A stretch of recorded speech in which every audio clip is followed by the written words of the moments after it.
Bonjour. Citoyen TV, la chaîne de l'Afrique digne et de sa diaspora, vous présente les brèves. Au sommaire, diaspora, intervention de Franck Luté, actualité en RDC, Europe et privatisation, et pour finir, voyoucratie US. Tout de suite, diaspora, intervention de Franck Luté. Et puis lui témoigner aussi de ma solidarité dans les moments les plus difficiles. Est-ce que les enfants de Côte d'Ivoire sont là? Est-ce que les enfants d'Afrique sont présents? Est-ce que les enfants de Gbagbo Laurent sont ici sur la place? Faites beaucoup de bruit pour Gbagbo Laurent, s'il vous plaît. Oui, chers frères et sœurs, quand je vous vois comme ça, je comprends que la lutte même, c'est maintenant, ça commence. Parce que il faut qu'on se dise les vérités. Si j'ai choisi de combattre le régime d'imposteurs en place en Côte d'Ivoire, ce n'est pas parce que je suis un fan de Gbagbo ou bien je suis quoi que ce soit. Je suis quelqu'un qui apprécie Gbagbo Laurent pour son ambition pour la Côte d'Ivoire. Et je n'ai pas accepté l'injustice en Côte d'Ivoire. Vous savez, pendant le mois de décembre, janvier, février, tous ceux qui étaient au Golf Hotel avec Dramane Ouattara, ils percevaient leur pension d'anciens ministres, d'anciens premiers ministres, d'anciens présidents. Ça veut dire que quand ils percevaient cet argent, ils reconnaissaient l'existence d'un État. On a fini les élections, Gbagbo était proclamé vainqueur, il était au pouvoir et l'État marchait. Parce qu'ils percevaient leurs avantages dus à leurs différentes responsabilités données par l'État. Mais quand cet État qui fait tout ça est renversé le 11 avril, comment on appelle ça? Comment on appelle ce qu'ils ont fait là? Comment on appelle ce qu'ils ont fait? Coup d'État! Voilà, avec Dramane Ouattara, la devise de la Côte d'Ivoire a perdu son sens. On n'est plus dans union, discipline, travail. Parce que quand on fait l'union, on n'amène pas la rébellion. Quand on est discipliné, on ne prend pas des armes. Et quand on est pour le travail, on ne divise pas un pays en deux. Donc Dramane Ouattara, à lui seul, a déstabilisé tous les fondamentaux de la République de Côte d'Ivoire. Ce n'est pas une question de palabres. Ce n'est pas question de on va frapper Willy, on va frapper Franck.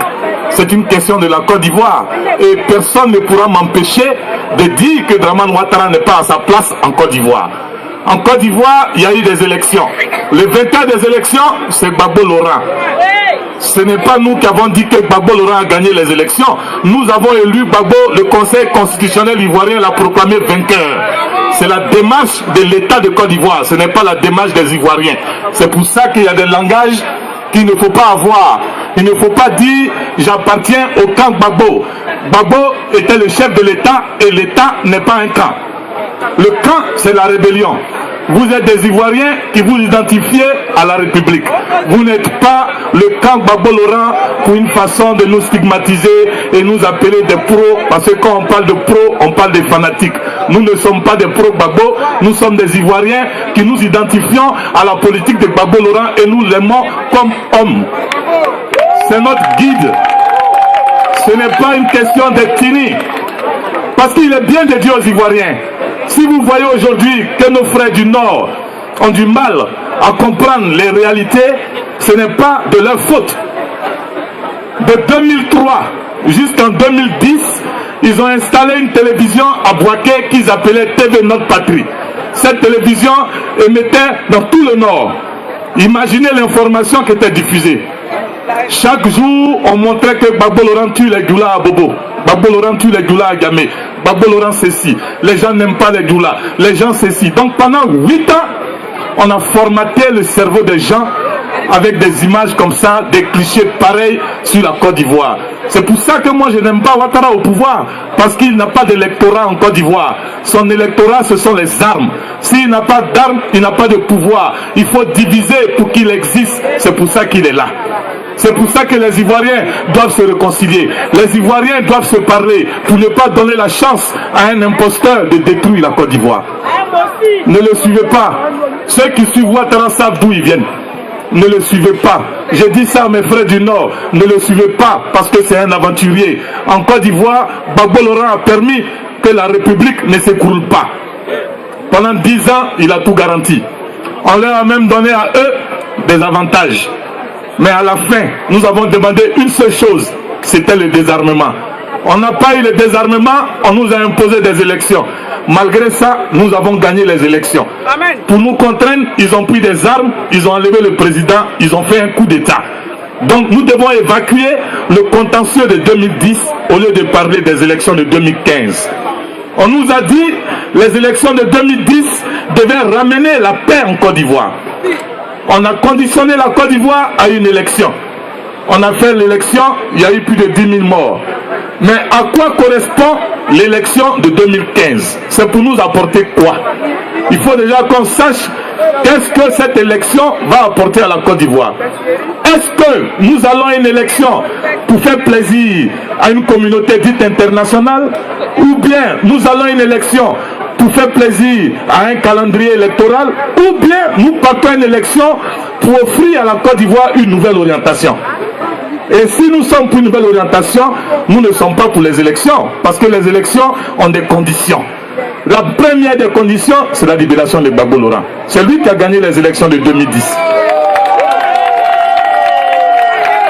Il y a la libération du camarade Blé Goudé, la libération de Maman Simone, de tous les détenus civils et militaires, et le retour sécurisé de tous nos frères et sœurs qui croupissent partout sous des tentes dans les pays de la sous-région. Nous devons appeler ça pour la Côte d'Ivoire et non dire aux Ivoiriens d'aller à une élection. Parce qu'on va à l'élection pour avoir quoi? Qu'est-ce qu'on recherche à travers l'élection?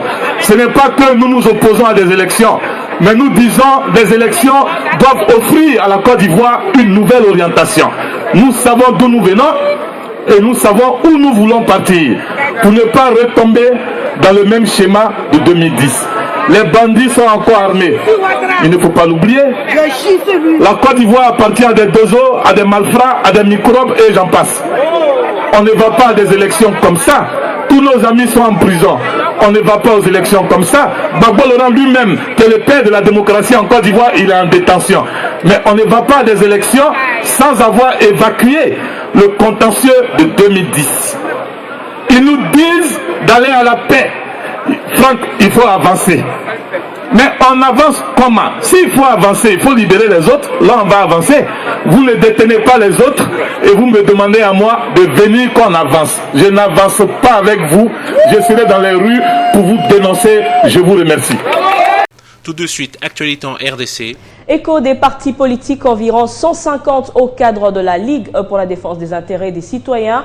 LDC sont à l'école de la bonne gouvernance et la participation citoyenne. Il s'agit de la 6e promotion de l'académie politique de ce parti. Finalité, façonner une nouvelle classe politique pour un Congo émergent. Et le cadre choisi pour cette formation est le centre des conférences de la Caritas RDC à Kinshasa. C'est au cadre de la Ligue pour la défense des intérêts des citoyens sont déployés dans les provinces du Kwilu, Congo, Congo central, Sankuru, Kasai oriental et Kinshasa. Le parti que dirige le député national Jean-Luc Muto Kambali est dans le processus de formation de nouveaux types d'hommes politiques fondés sur des vertus afin de transformer justement le pays. Façonner une nouvelle classe politique pour un Congo émergent. Voilà l'ambition qu'affiche notre parti en ce moment précis où chaque Congolais aspire à l'émergence de son pays. Bonne gouvernance et participation des populations congolaises à la prise des décisions à tous les niveaux. Ceci reste un idéal que les leaders à tous les niveaux devraient atteindre. Au Congo-Kinshasa, soutient un des formateurs. Résoudre les problèmes de la société et puis créer des opportunités pour la société. C'est vraiment la seule finalité de la politique. Donc si on a un faible niveau de solution des problèmes réels que connaît la population jour le jour, on doit encore améliorer la façon dont on fait la politique. Pour les bénéficiaires, l'apport de cette formation civique et politique est indéniable à l'approche des grandes échéances électorales. Et je pense que si aujourd'hui, au niveau de la base, on peut faire participer, si pas outiller, les acteurs politiques à partir du Congo profond, c'est très important. Et nous ne pouvons que féliciter la LDIC quant à ça. La LDIC voudrait changer l'image de la politique dans un pays où nombreux des Congolais l'assimilent justement à la trilogie médiocrité, intrigue et coup bas. Y arrivera-t-elle? C'est possible, à condition que la majorité des Congolais s'y impliquent. Tout de suite, Europe et privatisation. Chers téléspectateurs, une expression populaire dit « goutte à goutte, l'eau creuse la pierre ». L'émission d'aujourd'hui doit aussi contribuer à faire écrouler les bastions de pierre de ceux qui déstabilisent et paupérisent les peuples intentionnellement et depuis longtemps.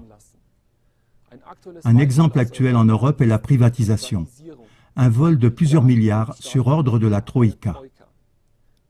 La Troïka en question se compose du Fonds monétaire international, le FMI, de la Banque centrale européenne, la BCE, et de la Commission européenne. Au début de la crise financière en 2010, elle a été mandatée pour contrôler les pays en crise au sein de l'UE, mais sans obligation de rendre des comptes au Parlement. Depuis, la Troïka impose à tous les pays en crise l'obligation de vendre rapidement autant de biens que possible, et ce faisant, elle ouvre aux spéculateurs un marché extrêmement rentable. Ainsi, l'État grec a été poussé à fonder une sorte de société fiduciaire qui vend tout largement en dessous de sa valeur, sans aucun droit d'intervention du Parlement. Tout ce qui est encore entre les mains de l'État est mis en vente. Des plages, des bâtiments de bureaux, des immeubles, des parties d'îles, l'alimentation en eau et en courant électrique. Simplement, tout ce qu'on peut vendre d'une manière ou d'une autre. Cette liquidation est accompagnée de transactions sous la table, surtout quand il s'agit de projets de plusieurs milliards. Ainsi, par exemple, dans une vente aux enchères où il n'y avait qu'un offrant, un terrain à bâtir très recherché d'une superficie de 3 fois celle de Monaco a été vendu pour la moitié de sa valeur estimée officielle. Et la Grèce n'est pas un cas isolé.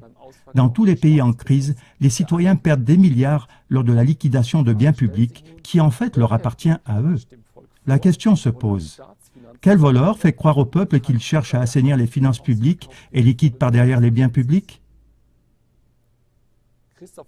Christophe Hurstel, journaliste indépendant, l'a résumé récemment ainsi, je cite, « En dernier recours et à la dernière minute avant le crash, un système en faillite se voit obligé à commettre des vols de plusieurs milliards.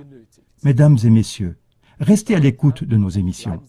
Je vous dis au revoir et je vous souhaite une bonne soirée. » Et pour finir, voyoucratie Alors on commence US. les informations internationales avec des révélations de Wikileaks, révélant que la France n'a pas été le seul pays espionné par la NSA. Il se trouve que le Japon en a également fait les frais. Des membres du gouvernement ainsi que des entreprises japonaises ont donc été mis sur écoute. Le lanceur d'alerte n'a pas manqué de citer le gouverneur à la Banque centrale nippone en proie aux investigations donc de la NSA. 35 cibles dites secrètes au Japon, au nombre desquelles Mitsubishi et d'autres sociétés nippones. Plusieurs autres personnes responsables à la Banque centrale, y compris Auriko Kuroda, gouverneur de l'Institut, ont été mis sur écoute. Une surveillance qui témoigne de l'intention de la NSA pour recueillir un nombre important de données. S'il était vrai que ces individus japonais ont été ciblés, cela pourrait ébranler la relation de confiance qui préside à notre alliance et il me faudrait exprimer de graves inquiétudes. C'est ainsi exprimé le Premier ministre lors d'une conversation téléphonique avec le vice-président Joe Biden. Cette information tombe alors que les États-Unis et le Japon sont en pleine négociation du fameux traité transpacifique. On l'a fait pas au Nippon, ils ont tapé du poing sur la table et ils ont réclamé une enquête, mais une enquête américaine. La demande a de quoi surprendre, puisque l'espionné demande à celui qui l'a censément espionné d'enquêter sur ses faits d'espionnage. Le Premier ministre japonais Shinzo Abe s'est borné à demander mercredi que les États-Unis lui fournissent des explications et enquêtes sur les révélations faites par Wikileaks le 31 juillet dernier, date à laquelle donc le site a publié un ensemble de documents confidentiels établissant un espionnage orchestré par la NSA contre plusieurs cibles gouvernementales et industrielles japonaises.